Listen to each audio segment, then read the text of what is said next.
so. Yeah, it's checkmate Like, right there. I mean, like, You what? failed. Truth is our only ally. I'm unfit to be the leader. Now what? Yeah, you're unfit. You're unfit. Now, I'm what are you unfit. doing to Are make you yourself fit? fit? Are you fit? Definitely. Okay, so then why aren't you leading? So then why aren't you leading? No, let me tell you what I am leading. No. See, you fit to be a leader, right? So why aren't you leading? I'm leading right now. No, you're not. No, you're not. I'm a You're leader right failing now. right now. I got Right now, real you're estate. failing. Right now, you're failing horribly. Right now, you're failing horribly, bro. I got real estate. So as a leader, what have you done for African Americans as a whole? Exactly. Let's What get have to you that done part. for African Americans? Let's Because talk you're the about what one I did. claiming to Let's be talk a about what I leader. did. You're the one claiming to be a leader. I ain't being a leader of shit. I support Exactly. whoever. I support Let me whoever tell you got what the I best did. plan. Let me I tell you what I support did. whoever got the best plan. I'm not the leader, nigga. I can give All you right, my so mute up. suggestion. So I can mute give up. you my Yeah, I'm wisdom and saying. my opinion, nigga. I'm So not mute the up. leader, nigga. Mute up. I'm not So the let me leader, tell you nigga. what I did as a leader. Let me tell you what I did as a leader. No, not Anyone, as a leader, nigga. The leader, nigga. Not yeah. a leader, Let me nigga. tell you The what I did leader, as nigga. the leader. Not a leader, nigga. Let me tell you what The I did leader. as the leader. Let me tell you what I The did leader, as nigga. Not a as leader, the leader. nigga. You know what Let you me tell you what I Nigga, did nigga, as You the know what the you leader. leader, did. nigga. You Right, said we don't give a fuck about your Let me individual bullshit. We talking about the leader, nigga. That's what you said. now let me tell you what I did as the leader. No. You No?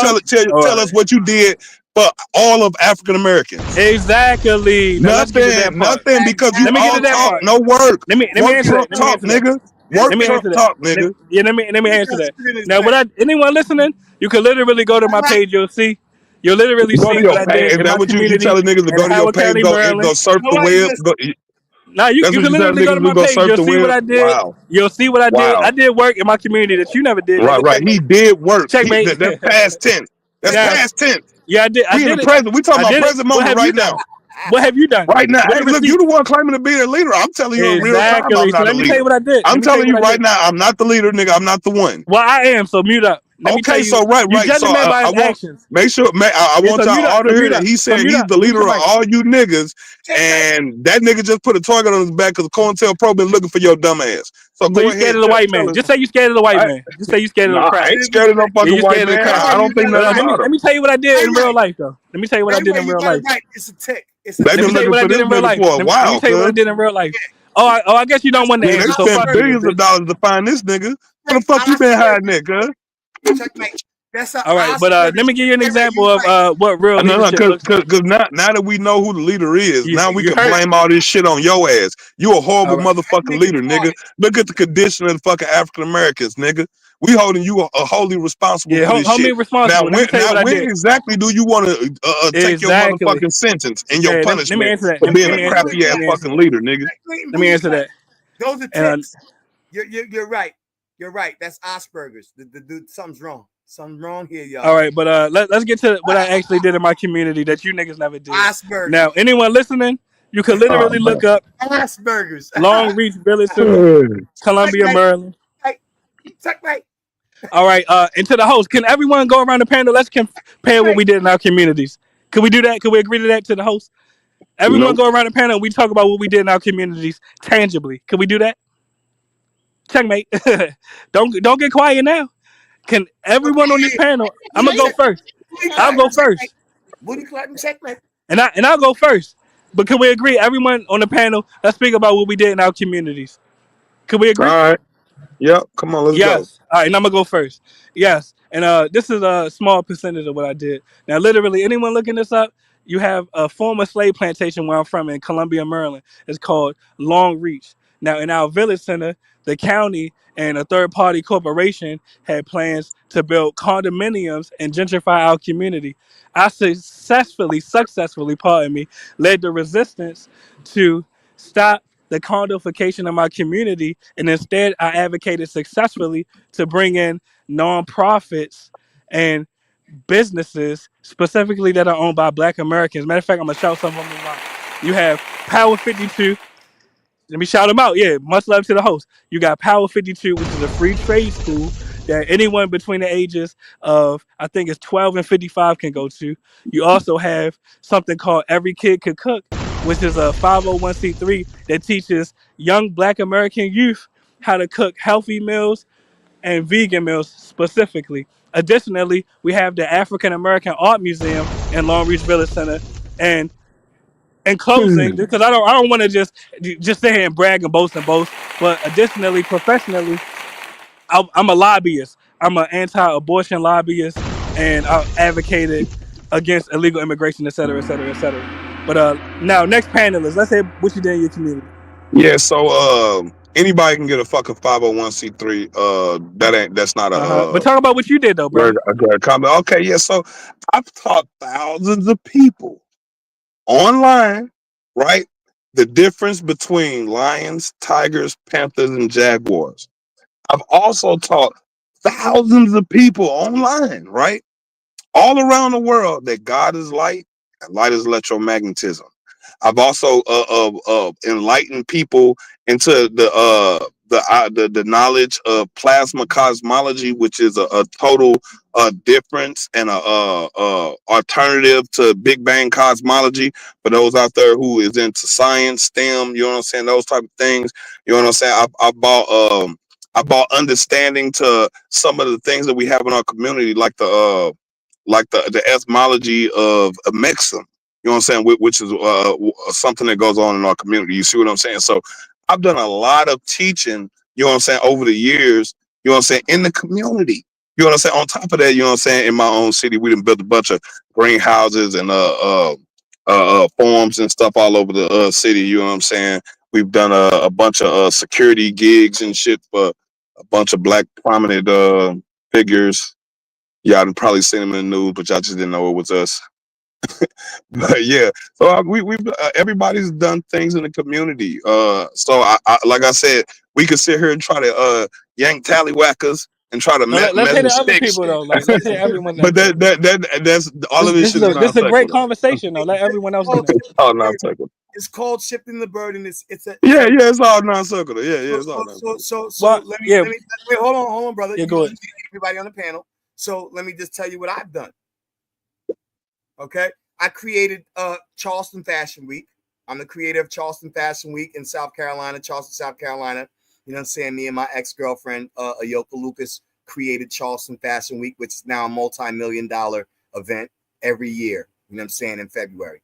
I'm a father's rights advocate, so I advocate for 50-50 custody.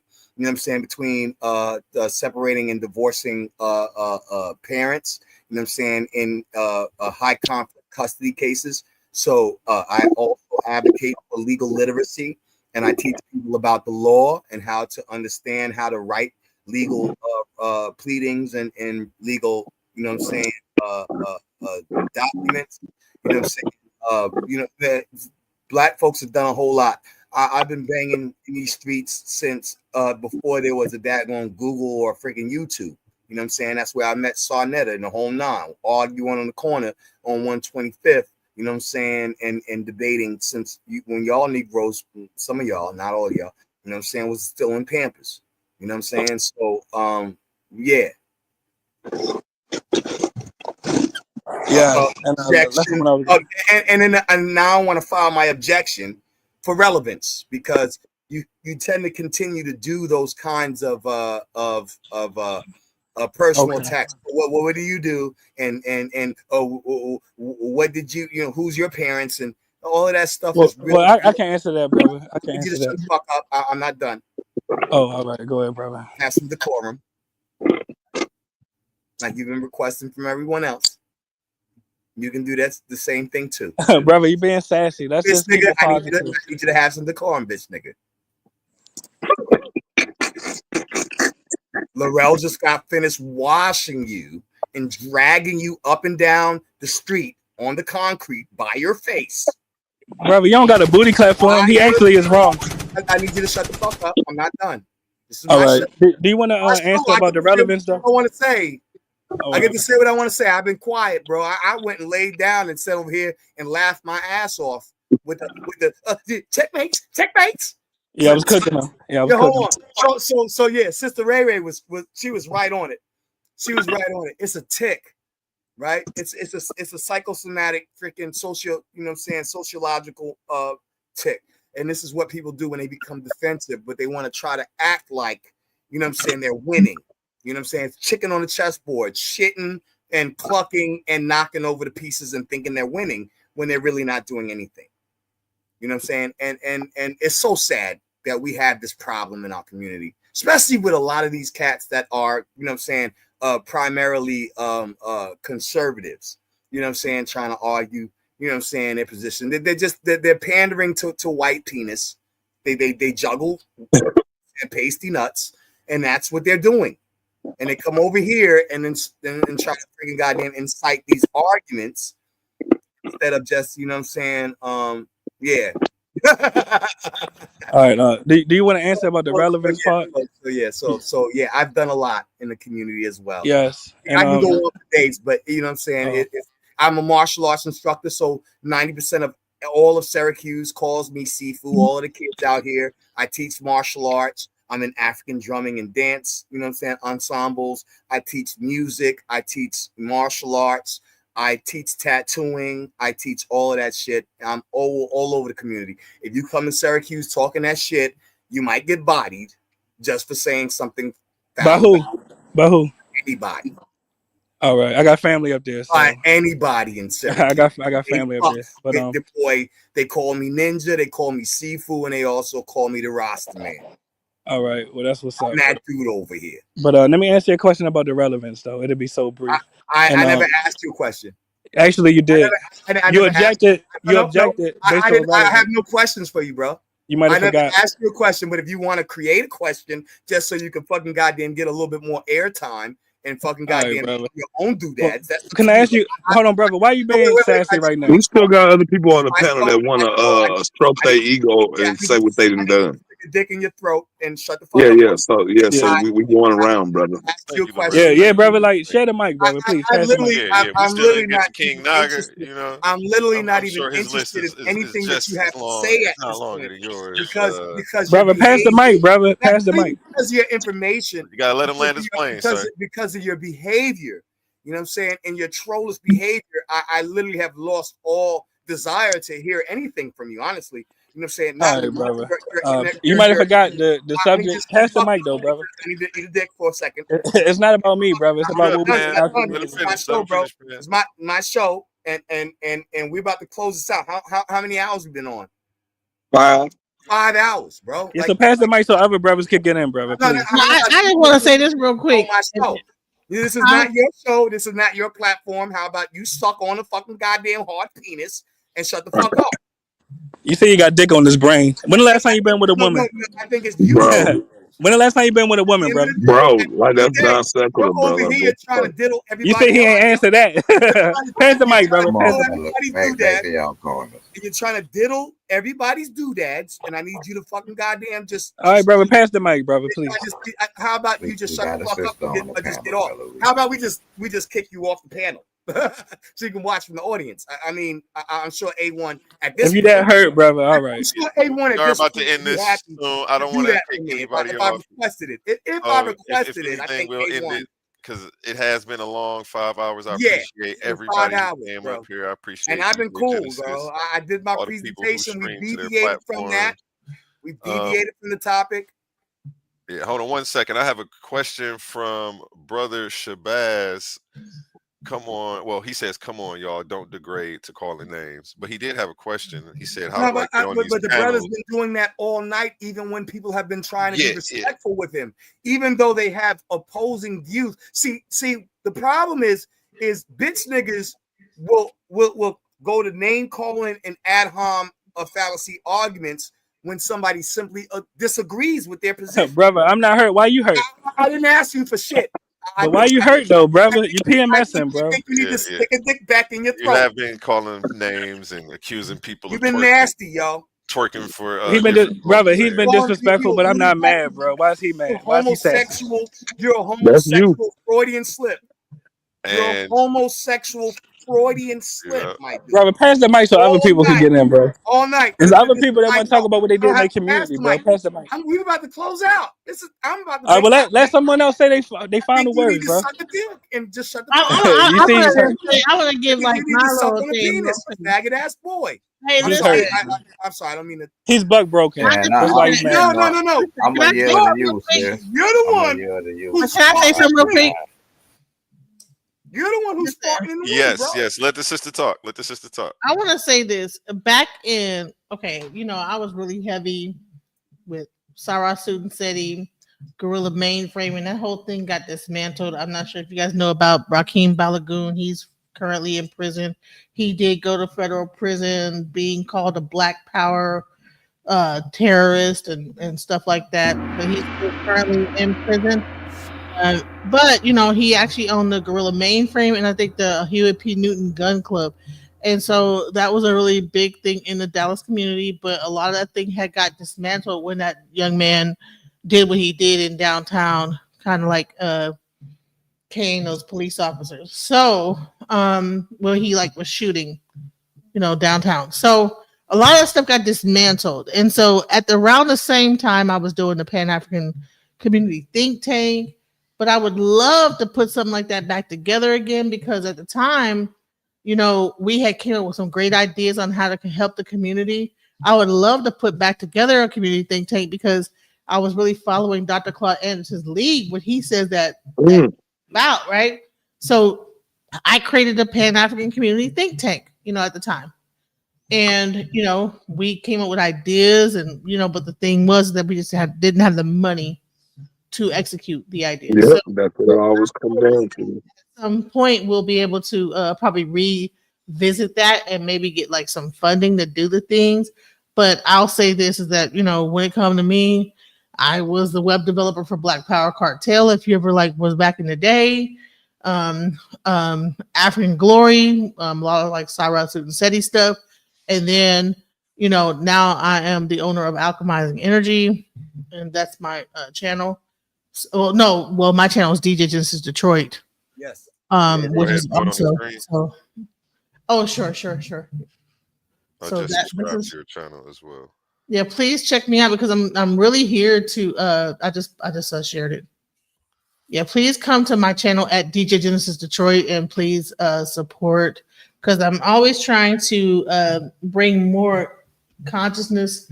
We have a thing called the Weekly Legal Review, where we have attorney Calvin Johnson who comes on and discusses legal, like when it comes to law and how to handle yourself with the law. We did the Diddy trial. We did all this stuff. So I hope you guys just come check me out. But yeah, that's what I'm doing. So great material. And DJ Genesis has been in the community for years and years and years. Okay, she's got a name for herself. So you know what I'm saying. Much respect to you, sis. You know what I mean. I love your work. You know what I mean. I love your platform. Thank you for connecting us, Zion. Appreciate you. Definitely. Thank you. Thank you for coming on tonight and supporting me. For sure. She came over here like she was gonna have my back. Like, yo, who fucking with Zy-Fi? She came over here ready to beast out for me. I appreciate you, Laurel. Laurel, you know what I'm saying? Much love to you, bro. And we are going to start a new live. We are going to start an open panel day, baby. You know what I'm saying? We're going to go ahead and close out. Let me say a few words. We had an incredible conversation today. I want to take a moment to thank Zion again for sharing his deep knowledge and perspective on history and lived experiences of the Abo Blacks, American descendants of slaves, if you will. The way you broke it down layer by layer, it gave us a fuller picture of identity, resilience, and the threads of history that connect us all. To everyone tuning in, if today's conversation moved you, inspired you, or taught you something new, make sure to share this episode with a friend. And as always, keep questioning, keep learning, and keep building those bridges. We'll go around the panel and give everybody 60 seconds to close out. And we'll start with Zion. Well, Zion's last. And, as we close out, you can go ahead and exit out. And I'm going to start a new live in about 5 minutes. So we'll start at the bottom of the screen. We have, hold on, that comment's in the way. We have King Naga. King Naga. Man, shout out Xion Warchild, bro. Good show. You know what I'm saying? And it was a lot of good information you brought out earlier, because I was watching earlier, you know what I'm saying? But when I came back, I'm like, damn, it's up. Appreciate it. But yeah, bro, good show, man. And it's like, we got to know our history. It's like, a lot of these Mexican immigrants that's being discussed, they're on their way into our country, you know what I'm saying? Their numbers are increasing, but it's like they know the history of their country. You know what I'm saying? A lot of our people play roles in the liberations of a lot of these Hispanic countries that's the boogeyman to us right now. You know what I'm saying? So right. I feel like that could be something we could unite around with them people. You know what I'm saying? So that, to me, they really not the boogeyman. We know who the boogeyman is, the one we've been fighting since the day we touched down on U.S. soil. Before it was the United States of America, before 1776, our people was already engaged in battle with these people. You know what I'm saying? whether you was a Native American, you could say Abo or whatever, you know what I'm saying, whether you was that or whether you was a descendant of the transatlantic slave trade, because they was escaping bondage and going join forces with those people and they mix with those people. You know what I'm saying? So nah, leave America for what? Our people got blood and bone in the soil before the US Constitution was ratified. You know what I'm saying? Right. For what? It's our land. And shout out you, appreciate you for all that. And let them know what we got coming from you. Titan interviews coming up. Naga War Guy, number 9 seed in the tournament. He said he's gonna grace the tournament. We're gonna see if he makes it. You know, I know he's a busy man. He said he's gonna see if the scheduling works out. So hopefully we can make that happen. Definitely Naga up. You already know Team Naga. Goes by Back Chat Assassin. You know, that's what he's known for. Putting heads on the motherfucking ground. And we're gonna try to schedule this for next week. So after this, hit me up and let me know. Appreciate you. We got DJ Genesis. You want to go ahead and say a piece before we get out of here?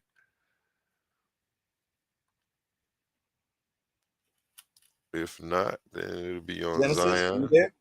I'm here. I see a lot of like the younger generation that are like in their 20s holding on to this whole new Tariq Nasheed ideology. But I think that they need to be very careful because you need to understand when you're into a psyop. Okay. With this new ideology, it's divisive. It's not right. Okay.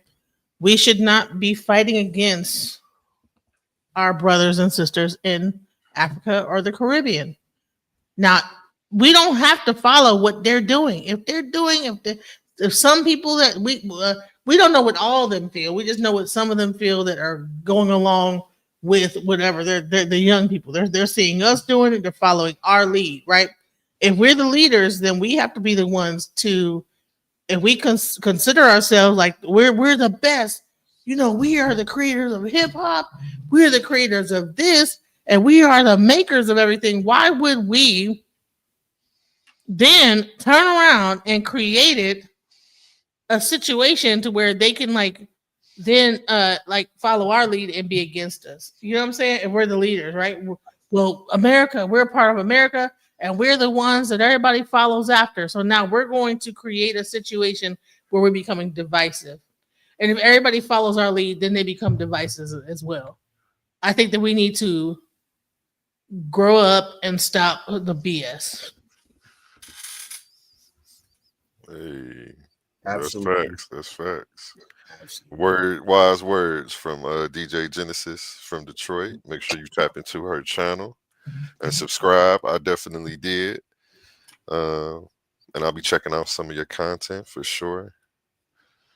And Zion. Yes, sir. Just me Yeah, and you. man. Appreciate you coming through today, big I dog. You already know you bring out the on your channel, man. You know what I'm saying? I'm humbled, you know what I'm saying, by the offer, you know what I'm saying? I'm always humbled, you know what I'm saying, when people you know what I'm saying, respect, you know, show me, you know, that kind of love and respect, you know what I'm saying, for my work or whatever. But you know what I'm saying, he just you know, the little waves that I've made in the community. I'm not, you know, not trying to be, you know what I'm saying, egotistical or think that I'm the greatest and this, that, and the other, you know what I'm saying? However, you know what I'm saying, I do get I feel blessed. I feel blessed, you know what I'm saying, by those who do show me, you know what I'm saying, the love and respect for my work, regardless of my wins and losses or what have you, and crash outs and stuff. Some people love me to crash out. They love it. And so sometimes I feed into that, you know what I'm saying? But yeah, so on that note, you know what I'm saying, what DJ Genesis is saying is I absolutely agree with. Divide and conquer is the strategy, and the American government and the European face of white supremacy and colonialism is based off of Roman and Greco-Roman, you know what I'm saying, ideologies of divide and conquer. panem et circenses and this, that, and the other, you know what I'm saying, comes to the entertainment and the tribalism, the team and group think and all of that stuff, it becomes when it becomes so divisive that we start dividing ourselves against ourselves when we have a common enemy. That is ignorance.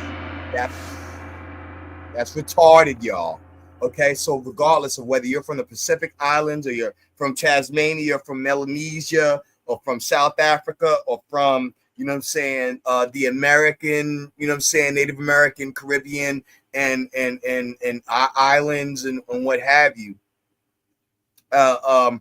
we all are suffering from the same plague, you know what I'm saying, the same parasitic invasive species who has decided that they were going to make us the bottom of the totem pole.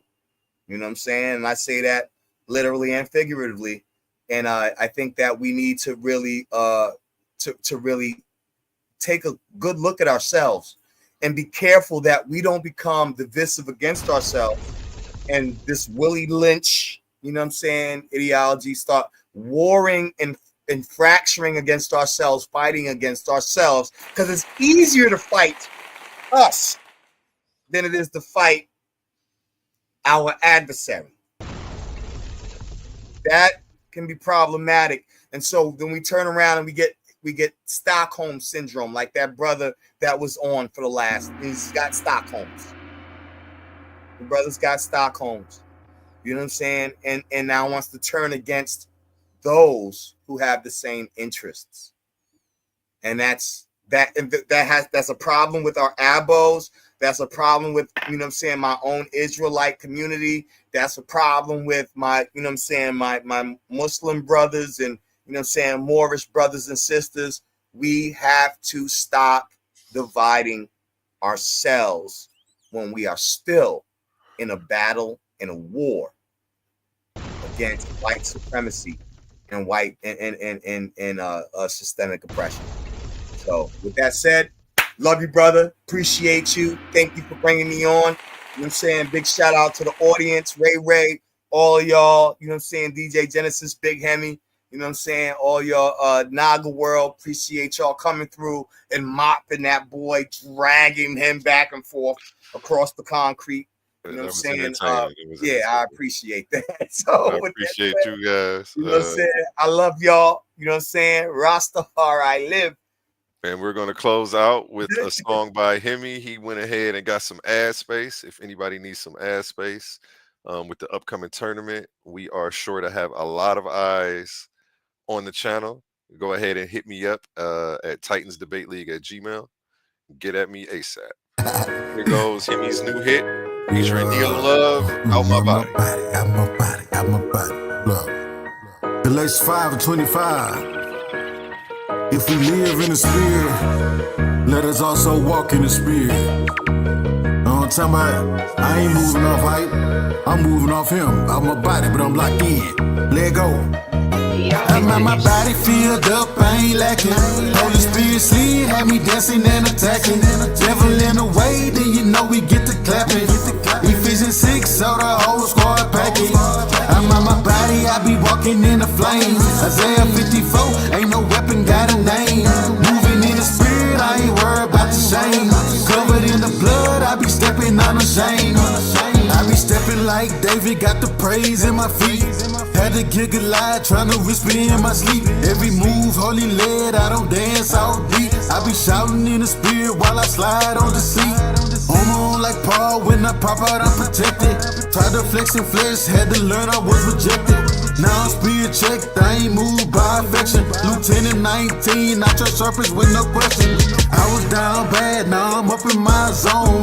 Took the devil's lies, turned them all into poems. I'm out in my body, but I'm right where I belong. Shouting hallelujah with the squad to the throne. My body filled up, I ain't lacking. Holy Spirit slid, had me dancing and attacking. Devil in the way, then you know we get to clapping. Ephesians 6, so the whole squad packing. I'm on my body, I be walking in the flames. Isaiah 54, ain't no weapon got a name. Moving in the spirit, I ain't worried about the shame. Covered in the blood, I be stepping unashamed. Pressure cut the diamonds on my wrist. Pressure cut the diamonds on my gift, yeah. Pressure turn me up into a pit. Pressure turn me down so you can turn up. And when you turn up, they all gon' burn up. Lord, you said that my parents was gon' be here. Lord, you said what I proclaimed and it's gon' be clear. I don't know what they mean when they try to team. We get to dumping like some fiends. Will you move a spleen? Bible told her, big body floater. Let your light shine everywhere I go to. Let your light blind everyone who go to dark places. Let them see their own faces in them crawl spaces. I keep it way too much OG, my nigga. Tell me, how do you consider it's gon' be? My nigga ain't gon' go down that way. Yahweh or no way, Yahweh or no way, no way. My body filled up, I ain't lacking. Holy Spirit sleep had me dancing and attacking. Devil in the way, then you know we get to clapping. Ephesians 6, so the whole squad packing. I'm on my body, I be walking in the flames. Isaiah 54, ain't no weapon got a name. Moving in the spirit, I ain't worried about the shame. Covered in the blood, I be stepping unashamed.